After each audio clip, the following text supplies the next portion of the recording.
ఎంత దిగజారిపోయి మాట్లాడాడంటే ఇవాళ ఆయన తల్లి మీద కూడా సోషల్ మీడియాలో దుష్ప్రచారం చేస్తున్నారని మాట్లాడాడు.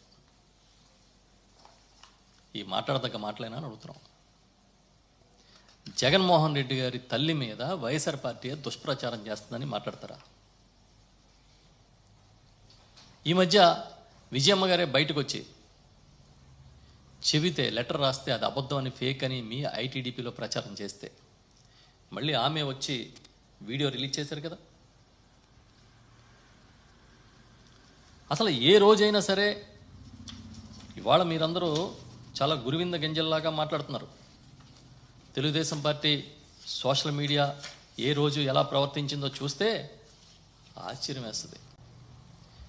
వ్యక్తిత్వ హసనాలు, మహిళల్ని కుటుంబ సభ్యుల్ని విడిచిపెట్టకుండా దుర్మార్గంగా చేసినవన్నీ మీరు మర్చిపోయారు. జగన్మోహన్ రెడ్డి గారు కాబట్టి తట్టుకోగలిగారు అలాంటి ట్రోలింగ్ని. అయినా కాదు, అసలు అందరినీ ఆ పార్టీలో ఉన్న ప్రతి ఒక్క వ్యక్తిని, ప్రతి నాయకుడిని మార్ఫింగ్లు చేయడం, అబద్ధాల ప్రచారం చేయడం అన్నీ చేసి మళ్ళీ ఈరోజు వచ్చి చాలా చిత్రంగా వైఎస్ఆర్ పార్టీ ఒక దుర్మార్గమైన సోషల్ మీడియా అని ముద్ర వేస్తూ ఉన్నారు. వందలాది మందిని అరెస్ట్ చేస్తున్నారు, ఎఫ్ఐఆర్లు వేస్తున్నారు, కేసులు కడుతున్నారు, రిమాండ్లు పంపిస్తున్నారు. పోలీస్ ఆఫీసర్స్ అయితే నేను ఎప్పుడు చూడలే, వినలేదు కూడా.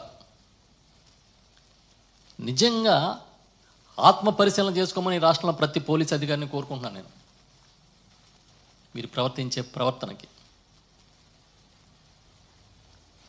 అధికారంలో ఉన్న వాళ్ళకి అడుగులకు మడుగులు ఎత్తుతారని విన్నాం, కానీ ఇలా వ్యవస్థ మొత్తం దాసోహం అయిపోద్దని మాత్రం చూడలేదు ఇప్పుడు. ట్వీట్ని రీట్వీట్ చేస్తే కూడా కేసులు పెడుతున్నారు. మీకు నిజంగా నిజాయితీ ఉంటే, మొన్న ఎప్పుడో నేను చూశాను చంద్రబాబు నాయుడు గారు ముఖ్యమంత్రి గారు ఇచ్చిన ఒక ప్రకటన, అది ఏ పార్టీలో మహిళల్ని కించపరిచినా విడిచిపెట్టమని. మీ నిజాయితీ కరెక్ట్ అనుకుంటే వైఎస్ఆర్ పార్టీ నాయకుల మీద, వైఎస్ఆర్ పార్టీ మహిళా నాయకుల మీద చాలా దుర్మార్గమైన పోస్టింగ్లు పెట్టినాను ఒక్కడన్నా అరెస్ట్ చేసి చూపించండి మీరు.